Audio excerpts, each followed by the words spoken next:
welcome. So today we are going to analyze ourselves by evaluating our progress on the basis of test first. And then the test first was based on chapter 1, that is number system, and I had provided you test. Now this is solution video, so please analyze yourself by watching this solution कि क्या solution है, आपने कैसे क्या किया हुआ है. And I hope once we will able to get subscriber of team of 1000 subscriber, तो हम टेस्ट लाइव यूट्यूब पे कर रहे होंगे, हैं लाइव यूट्यूब पे कर रहे होंगे. So our test contains section 1 in which we have got 10 questions and first question is like this. First question क्या था हमारा, देखते हैं. पहला क्वेश्चन था हमारा, जो पहला क्वेश्चन था तो हम डालते हैं. आई होप सबने किया होगा. सॉल्यूशन टेस्ट 1 और इसको मैंने नाम दिया है प्रोग्रेस टेस्ट, पी टेस्ट. ठीक है, तो पहला क्वेश्चन है मेरा ये. इसका आंसर क्या हो सकता है, इसका आंसर क्या हो सकता है. तो देखो बेटा, रूट 2 है. रूट 2 को मैं लिख सकता हूं 2 इंटू 2 इंटू 3. अच्छा, और जब मैं ये लिखूंगा तो ये 2 का पेयर बन गया है, तो 2 बाहर आ जाएगा और अंदर रूट 3 बचेगा. अच्छा, अब इसकी बात करते हैं. ये कैसे लिखा जाएगा, 3 इंटू 5. कोई पेयर नहीं बना, तो ये एज इट इज रहेगा. अब आप देखो, जब मैं इसको मल्टीप्लाई करूंगा तो क्योंकि ये रूट 2 है, ये इस तरीके से लिखा जा सकता है, क्योंकि ये रूट 3 इंटू 5 है. इसको मैं कैसे लिख सकता हूं, रूट 15 को मैं ऐसे भी लिख सकता हूं. तो अगर मैंने इसको ऐसे लिख दिया यहाँ पे, रूट 3 इंटू रूट 5. अच्छा, इसको मैं ऐसे भी लिख सकता हूं और मैं इसको ऐसे भी लिख सकता हूं. ठीक है, रूट 3 अगेन एक पेयर बन गया. तो दिस इज 6 रूट 5. और जो हमारे अच्छे बच्चे हैं वो इस क्वेश्चन को कैसे करेंगे, वो इस क्वेश्चन को डायरेक्ट, हमको पता है ये 2 रूट 3 है और ये रूट 3 इंटू रूट 15 है, 5 है. जिन बच्चों का दिमाग कंप्यूटर से भी तेज चलता है वो इस क्वेश्चन को ऐसे करेंगे, क्योंकि 1 नंबर का क्वेश्चन है. तो यहाँ पे हमारा ऑप्शन कौन सा सही हुआ, यहाँ पे हमारा ऑप्शन सी इज करेक्ट. तो पहले का ऑप्शन सी, हम बोल सकते हैं पहले क्वेश्चन का ऑप्शन सी सही है. अब देखते हैं दूसरे क्वेश्चन पे. आई होप आपको मजा आ रहा होगा और आपका ये क्वेश्चन सही गया होगा. ठीक है, बढ़ते हैं नेक्स्ट क्वेश्चन पे. नेक्स्ट क्वेश्चन देखते हैं क्या हुआ. इसमें मैं थोड़ा फास्ट मोड पे चलूंगा. अगर आपको कोई डाउट है आप बाद में पूछ सकते हैं. ओके, क्योंकि सॉल्यूशन कर रहे हैं, इसमें थोड़ा फास्ट मोड पे रखेंगे, फास्ट मोड से पढ़ेंगे, आप क्वेश्चन बाद में पूछ सकते हैं. तो क्वेश्चन क्या है मेरा, which of the following is equal to x. तो अगर मैं एक ही बात करता हूं, पहले एक चीज आपको बता दूं, अगर यहाँ पे ए लिखा हुआ है तो इसका मतलब क्या होता है, 1/1. और थोड़ी बेटा मेहनत कर लेना. कोई सब्जी वाला बेचने वाला आ जाता है, कोई कुछ बेचने वाला आ जाता है, कभी बच्चा आ जाता है, कभी बर्तन साफ करने, छोटा सा मकान है सर का, अलग कोई साउंड प्रूफ जगह तो है नहीं जहां पे कोई आवाज ना आए, तो थोड़ा मेहनत कर लेना. ठीक है, सॉरी फॉर द इंस्ट्रक्शन. ठीक है, तो ये इसको ऐसे लिखा जा सकता है. ठीक, इसको ऐसे लिखा जा सकता है. दूसरा, अगर x के ऊपर पावर a है और b है तो ये पावर मल्टीप्लाई हो जाती है. यही पता है आपको. तो अब देखते हैं हमारा जो a पार्ट है वो क्या लिखा है. ये लिखा है 12 x की पावर 4 1/3. तो जब मैं इसको सॉल्व करूंगा तो इसको मैं डायरेक्ट लिख रहा हूं, ये भाई इंटू हो जाएगा और अच्छा ठीक है, ऐसे कर देते हैं और इस फॉर्मूले के हिसाब से ये 4/3 है और ये 1/12 है। तो क्या आंसर आया? 4 से 12 कटेगा क्योंकि मल्टीप्लाई होगा। तो मैं इसको लिख सकता हूं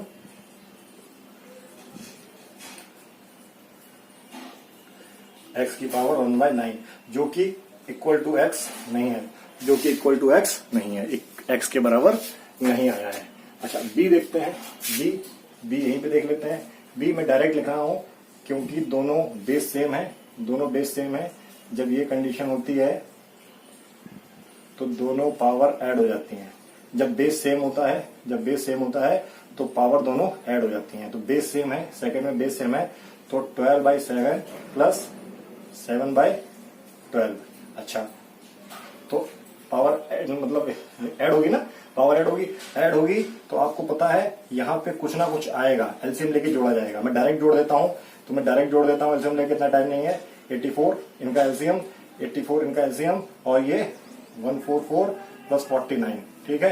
तो कितना हो गया? x की पावर 193/84 जो कि x के बराबर नहीं है, जो कि x के बराबर नहीं है। अच्छा अब बात करते हैं सी पार्ट की बात करते हैं। तो देखो x की पावर क्यूब लगा हुआ है और x के ऊपर क्यूब लगा हुआ है। अच्छा थोड़ा स्पेस करनी पड़ेगी, अदरवाइज समझ में नहीं आएगा। इसको मैं डाल देता हूँ, ठीक है। सी देखता हूँ, हमारा ए भी नहीं आया है x के बराबर, बी भी नहीं आया है। तो x की बात करते हैं, x की बात करते हैं तो देखो सी में x क्यूब और 2/3 दे रखा है। तो हमको पता है ये क्या होगा, अंदर मल्टीप्लाई होगा। और ये जब इससे पहले अगर ब्रैकेट सॉल्व करें अंदर, तो क्या ऐसे ही तो होगा। इस ब्रैकेट अगर मैं ब्रैकेट के अंदर सॉल्व कर रहा हूं, तो ये कंडीशन कुछ ऐसे होने वाली है ना। और ये बाहर वाला ब्रैकेट लगा हुआ है, तो क्या हुआ देखो x 3/2। अब बाहर वाला ब्रैकेट अगेन मैंने कॉमन ब्रैकेट बना दिया। और जब ये मल्टीप्लाई हुआ तो देखो 3 से 3 कट गया, 2 से 2 कट गया, x आ गया। तो हमारा ये ऑप्शन x के बराबर है, ऑप्शन सी x के बराबर है। तो मैं बोल सकता हूं ऑप्शन सी x के बराबर है। ये क्वेश्चन 1 मिनट क्वेश्चन नहीं है, ये 30 सेकंड क्वेश्चन है। अगर आपको कॉन्सेप्ट क्लियर है तो डी पार्ट देखते हैं। डी पार्ट में हम कुछ नहीं कर सकते, डी पार्ट यहीं का यहीं रह जाएगा। माइनस हो रहा है, अगर डिवाइड हो रहा होता तो पावर क्या होती, अगर डिवाइड हो रहा होता तो पावर माइनस हो जाती है। लेकिन यहां बी में माइनस लगा है, इसका आंसर क्या होगा? सी। सेकंड का आंसर होगा सी। अब बढ़ते हैं क्वेश्चन नंबर 3 पे। बढ़ते हैं हम लोग। क्वेश्चन नंबर 3, हाँ हमको बताना है इसमें से इर्रेशनल नंबर 5 और 6 के बीच में क्या है। तो जो अगर मैं 5 और 6 की बात कर रहा हूं, तो जो नंबर 5 से बड़ा होना चाहिए, और 6 से छोटा होना चाहिए, और नॉन टर्मिनेटिंग, नॉन रिपीटिंग ये नंबर होना चाहिए। 5 से बड़ा होना चाहिए और 6 से छोटा होना चाहिए। तो पहला ऑप्शन है 5+, पहला जो ऑप्शन है ए की बात करें, पहला ऑप्शन है 5 + 6, तो ये तो हो जाएगा 11। और 11 जो है, 11 किसके बीच में पड़ता है? 11 हमारा 9, देखो भाई 11 जो हमारा 11 है वो 9 और इसके बीच में पड़ता है, 16 के बीच में। मैंने ये क्यों लिया? क्यों ये 9 और 11 मैंने इसलिए लिया, 9 और 16 मैंने इसलिए लिया है क्योंकि 11 इसके बीच में पड़ रहा है। अगर मैं इसका स्क्वायर रूट लेता हूं, तो ये तो 3 हो गया और ये तो कुछ हो नहीं सकता, और ये 4 हो गया। अब हमको समझ में आ गया, जो 11 है वो 3 और 4 के बीच में पड़ता है, 3 से बड़ा है, 4 से छोटा है। तो पहला ऑप्शन हमारा कैंसिल हो गया। अगर बी की बात करते हैं, तो बी की बात करते हैं, लिखा है 5 माइनस 6, ये तो हो जाएगा -1। इस तरीके के नंबर क्लास 11th में पढ़ोगे आप, इस तरीके के नंबर आप क्लास 11th में पढ़ोगे तो इस तरीके के नंबर, ये तो इस तरीके के नंबर, ये नंबर कौन से हैं, जब स्क्वायर रूट के अंदर माइनस आ जाता है तो नंबर होते हैं इमेजिनरी नंबर। ये कब पढ़ोगे, क्लास 11th में पढ़ोगे। तो ऑप्शन बी भी हमारा गलत हो गया, ऑप्शन बी भी हमारा गलत हो गया। अच्छा, नॉन ऑफ दीज, पहला है हमारा नॉन ऑफ दीज, तो क्या नॉन ऑफ दीज हो सकता है, ये बी पार्ट है, sorry this is B part and this is C part. ये है हमारा नॉन ऑफ दिस पहले लिख दिया हमने, है कोई बात नहीं। जो ऑप्शन डी है, जो ऑप्शन डी है, जो हमने 5 इंटू 6 किया तो क्या हुआ, मैं इस नंबर को ऐसे भी लिख सकता हूं, और जो 30 है हमारा, हमको पता है, वी नो दैट जो 30 है वो 25 और 36 के बीच में पड़ता है, 25 और 36 के बीच में पड़ता है। और जब मैं इसका स्क्वायर रूट लूंगा, तो क्या होगा, ये 5 से बड़ा आएगा और 6 से छोटा आएगा। तो मैं बोल सकता हूं ये वाला ऑप्शन हमारा राइट ऑप्शन है, ये वाला ऑप्शन हमारा राइट ऑप्शन है, 3 का ऑप्शन डी, क्योंकि ये नंबर ऐसे पड़ता है। अच्छा, इसका करने का एक तरीका और है, हमको पता है, अगर जिस बच्चे को पता है √5, एक तरीका और है, √5 होता है 2.3, मतलब जो ये लिखा है इसको मैं लिख सकता हूं, √5 होता है 2.3 लगभग। अच्छा, और √6 होता है 2.4, इसको मल्टीप्लाई करोगे तो ये 5 से ज्यादा आएगा और 6 से कम आएगा, आप करके देख सकते हो इसको, ठीक है। तो ये 6 से कम आएगा, और 5 से ज्यादा आएगा, तो डी ऑप्शन हमारा यहां से भी राइट होता है। तो देखते हैं क्वेश्चन नंबर 4। क्वेश्चन नंबर 4 क्या कहता है, इसमें बेटा स्पीड में इसलिए लेके चल रहा हूं ताकि अगर आपको कोई कॉन्सेप्ट क्लियर नहीं है आप मुझे बताएंगे, मैं दोबारा से आपको समझाऊंगा, ठीक है। अदरवाइज अगर मैं यहाँ पे हर चीज समझाता रहूंगा तो वीडियो बहुत ज्यादा लंबा बन जाएगा। 4th क्वेश्चन देख लो। अच्छा, क्वेश्चन सही पढ़ा था मैंने। 3rd क्वेश्चन क्या था हमारा, 3rd क्वेश्चन क्या था, irrational number, okay, irrational number था, ओके, इर्रेशनल नंबर था।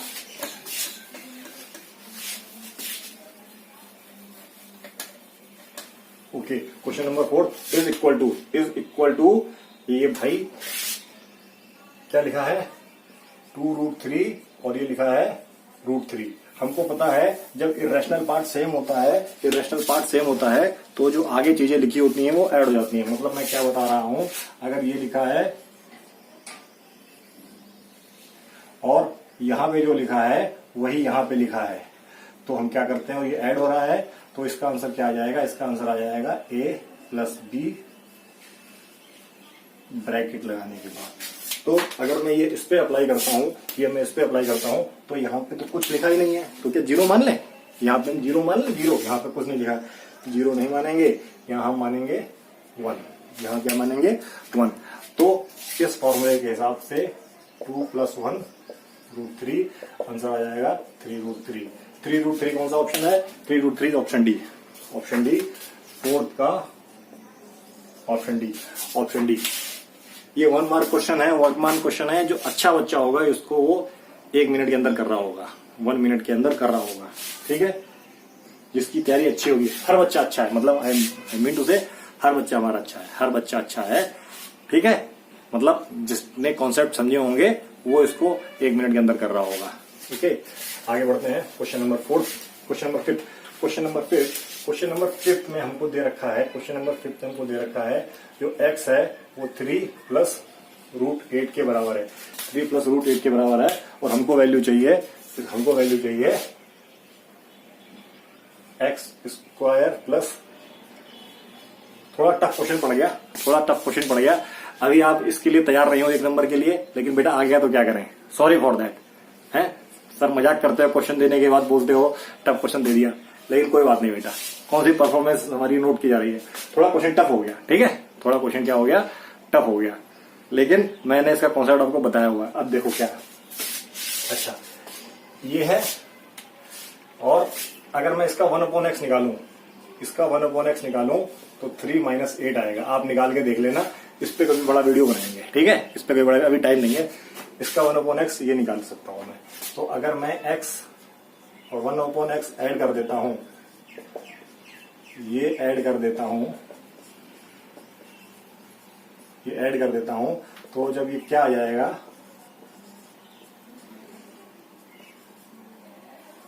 √8 से √8 कट जाएगा, आ जाएगा 9। और ये कल की क्लास में हमने सीखा हुआ था, कल की क्लास में हमने सीखा हुआ था, ये क्या होगा, 81 - 2 दैट इज 79, दैट इज 79। कोई ऑप्शन है 79? इसमें एक ऑप्शन 79 होना चाहिए बेटा। देखते हैं कि गलती तो नहीं, ओह सॉरी, गलती कर गया। 3 क्या होता है, 6। अरे सर 3 नहीं जोड़ पाते हो, अरे सर क्या बताएं सर, 3 नहीं जोड़ पाते हो सर, 3 नहीं जोड़ पाते हो। ओके, तो क्या आंसर होगा, 36 - 2 that is 34। Option B is right, option B is right, option B is right, option B is right. 5 का डी, सॉरी बी, 34 किसमें, बी पे।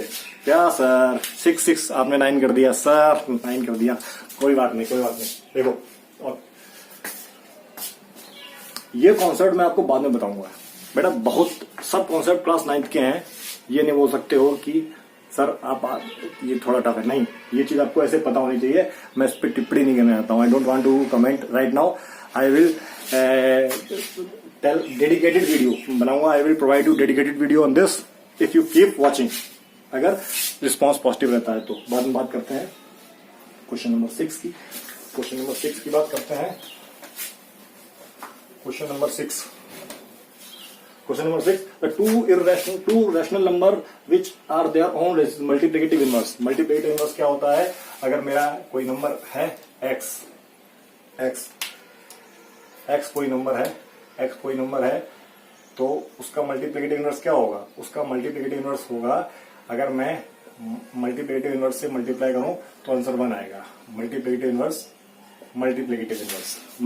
इनवर्स क्या होगा, मैं कोई x नंबर है उसके मल्टीप्लिकेटिव इनवर्स से अगर मैं मल्टीप्लाई करूं तो रिजल्ट 1 आएगा। तो क्या लिखा है, the 2 rational numbers which are their own multiplicative inverse are, क्या हो सकते हैं, 2 rational numbers which are their own multiplicative inverse 2। तो कोई देखते हैं, मान कोई रैशनल नंबर है भाई, क्या 3 रैशनल नंबर नहीं है, इसमें मैं मल्टीप्लिकेटिव इनवर्स क्या है, इसका मल्टीप्लिकेटिव इनवर्स क्या है, वो खुद ही अपना नंबर हो। इसका मल्टीप्लिकेटिव इनवर्स यहाँ पे 1 कब आएगा, यहाँ पे 1 कब आएगा, मैं यहाँ पे जब 1/3 से मल्टीप्लाई करूं। अगर मैं नंबर 3 लेता हूं तो यहाँ 1 कब आएगा, जब मैं 1/3 से मल्टीप्लाई करूं। तो इसका मतलब क्या हो गया, mi of multiplicative inverse of 3 क्या हो गया, 1/3, और मल्टीप्लिकेटिव इनवर्स ऑफ 1/3 इज 3। लेकिन यहां क्या बोल रहा है, ऐसे 2 रैशनल नंबर हैं, 3 रैशनल नंबर भी है, ऐसे 2 रैशनल नंबर जो अपने मल्टीप्लिकेटिव इनवर्स खुद है। ऐसा कोई नंबर दिमाग में आया, नहीं आया, तो अब आएगा 1 में मैंने 1/1 का मल्टीप्लाई किया तब भी 1 मिला है, और दूसरा -1 में मैंने 1/-1 का मल्टीप्लाई किया तो क्या मिला,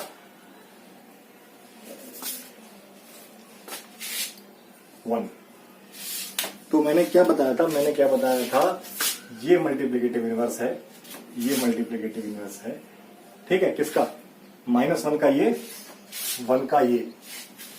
तो -1 का मल्टीप्लिकेटिव इनवर्स क्या हो गया, -1 का मल्टीप्लिकेटिव इनवर्स क्या हो गया, अच्छा मल्टीप्लिकेटिव इनवर्स क्या होगा, नीचे होगा, नीचे ये इतना, ठीक है, ये मतलब 1 मल्टीप्लिकेटिव इनवर्स, या इसको मल्टीप्लिकेटिव इनवर्स ही बोलते हैं, इसको ही कंफ्यूज मत हो, इसको मल्टीप्लिकेटिव इनवर्स ही बोलते हैं, -1 का। तो आपने देखा ये इसका मल्टीप्लिकेटिव इनवर्स है। ठीक है, तो क्या हो जाएगा 1 और -1, 1 और -1। आगे बढ़ते हैं, 1 और -1। 6 का आंसर क्या हो गया 1 और -1। 6 का आंसर हो गया 1 और -1, मतलब 1 का मल्टीप्लिकेटिव इनवर्स 1 है और -1 का मल्टीप्लिकेटिव इनवर्स -1 है। आगे बढ़ते हैं क्वेश्चन नंबर 7 पे। Very good, very good, very easy question, very easy question. किसने किया होगा इसको, ये दे रखा है, इसकी वैल्यू निकालनी है। कायदे में क्वेश्चन होना चाहिए रैशनलाइज। तो हम क्या करेंगे, हम यहां पे इसका मल्टीप्लाई कर देंगे, इसका मल्टीप्लाई कर देंगे, आंसर क्या आएगा,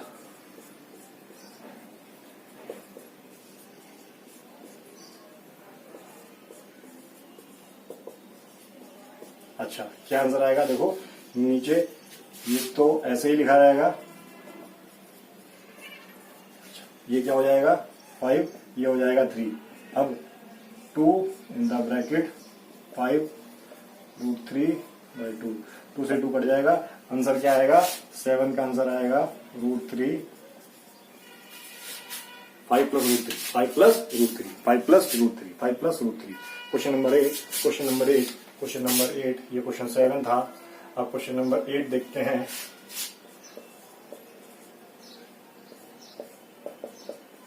ठीक है, अच्छा 5 हमको पता है क्यूब होता है किसका, 125 का, 125 क्यूब होता है किसका, 5 का। तो क्या मैं इसको अब ऐसे लिख सकता हूं, 3 से 3 कट गया, आंसर क्या आया, तो 1/5 किसका आंसर हो गया, 8 का। ये आंसर हो गया हमारे क्वेश्चन नंबर 8 का। क्वेश्चन नंबर 8 का आंसर क्या हो गया 1/5। क्वेश्चन नंबर 8 का आंसर क्या हो गया 1/5, 1/5, 1/5, 1/5। आइडेंटिफाई, ये रैशनल है कि इर्रेशनल है, ये रैशनल है कि इर्रेशनल है। इसको अगर मैं √45 को अगर मैं लिखता हूं, √45 को लिखता हूं तो लिखूंगा 9 × 5, 9 3 का स्क्वायर है, 3 बाहर आ जाएगा √5। और √5 क्या है, इर्रेशनल नंबर है। √5 क्या है, इर्रेशनल नंबर है। तो product of rational and irrational number, 3 क्या है, रैशनल नंबर, 3 क्या है, रैशनल, 3 हमारा है रैशनल और ये है इर्रेशनल। इन दोनों का प्रोडक्ट क्या आएगा, इर्रेशनल। रैशनल और इर्रेशनल का प्रोडक्ट हमेशा इर्रेशनल आता है, रैशनल और इर्रेशनल का प्रोडक्ट हमेशा इर्रेशनल आता है। अच्छा, अब आगे बढ़ते हैं। ये right the decimal form, decimal form 0.36, इसका डेसिमल क्या पॉइंट आएगा 0.36। कहां लिख देते हैं इसको, यहां पे क्वेश्चन नंबर 10,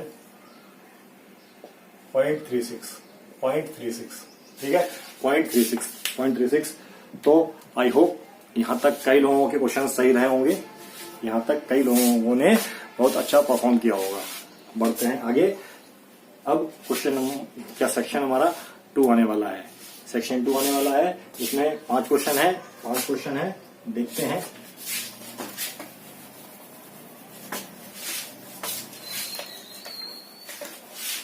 हाँ, बताना है, सिंप्लीफाई करना है इसको सिंप्लीफाई करना है, इसको सिंप्लीफाई करना है। क्या क्वेश्चन है, √5 - √2 ब्रैकेट में √5 + √2, ये हमारा क्वेश्चन है, ये हमारा क्वेश्चन है। अब हमको पता है क्वेश्चन नंबर 11, हमको पता है क्या, जब a - b और a + b होता है तब रिजल्ट क्या आता है, तब रिजल्ट आता है a² - b²। तो क्या हो जाएगा, इसको हम लिख सकते हैं √5 का स्क्वायर -√2 का स्क्वायर, जो हमने पीछे वाले क्वेश्चन में किया है। तो आंसर क्या आ जाएगा 5 - 2 दैट इज 3। इसका आंसर आ जाएगा 3, इसका आंसर आ जाएगा 3, इसका आंसर आ जाएगा हमारा 3। अब बढ़ते हैं क्वेश्चन नंबर 12 के ऊपर। Question number 12, recall pi is the, pi के बारे में क्या बताया गया है, जो पाई है हमारा, पाई क्या है, पाई सरकमफ्रेंस और डिनोमिनेटर का रेशियो है, सरकमफ्रेंस और डिनोमिनेटर का रेशियो है। तो ये प्रॉपरली इर्रेशनल नंबर है, इर्रेशनल नंबर है, ये इर्रेशनल नंबर है। जो हम पाई की वैल्यू ले लेते हैं वो अप्रोक्सीमेट वैल्यू है, अप्रोक्सीमेट मेड वैल्यू है। तो आपको ये क्वेश्चन इसलिए दिया गया है ताकि आप बता सकें, ताकि आप बोल सकें, आप मीनिंग कर सकें इसको, आप इस कॉन्ट्राडिक्शन को आप अपने वर्ड में लिख सकें। ठीक है, तो इसीलिए क्वेश्चन लिया गया है। ठीक है, आगे बढ़ते हैं। Question number 13। क्वेश्चन नंबर 13 ये लिखा है 5/9 और ये लिखा है, अच्छा, find the 3 irrational number. Find the 3 irrational number. देखो बेटा, कई तरीके हो सकते हैं। अगर मैं इसकी बात करता हूं तो ये 45 कुछ आ रहा होगा आगे। ठीक है, और इसकी बात करते हैं तो ये 0.8, फिर 0.1 और फिर अगेन 8 ऐसे आ रहा होगा। अब इसके बीच में 3 इरेशनल नंबर लिखने हैं, तो हम कोई 45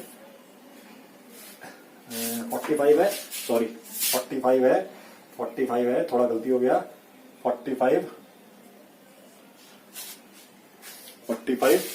आगे क्या आएगा, 45 क्या आएगा आगे, अगेन 5, फिर 5, फिर 5, 9।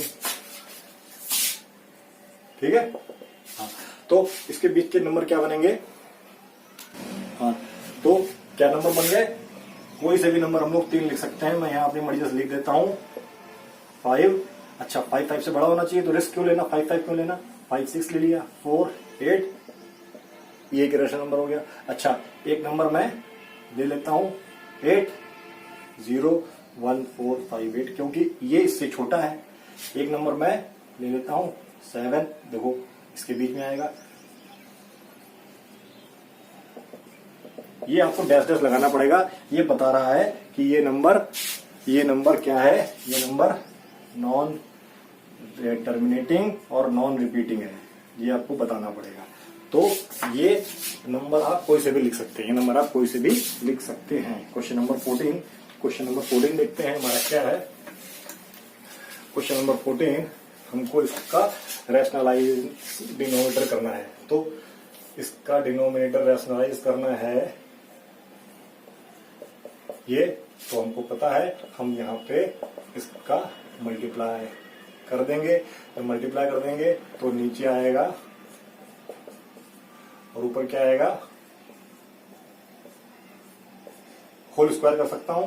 अच्छा, अब मैं एंटी लगाऊंगा तो 3 + 1 - 2 √3 और नीचे 3 - 1। अच्छा, ये क्या हो गया, 4 - 2 √3/2। अब ऊपर से अगर 2 कॉमन ले लेता हूं, 2 कॉमन ले लेता हूं, 2 से 2 कट गया, आंसर क्या आएगा, 2 - √3।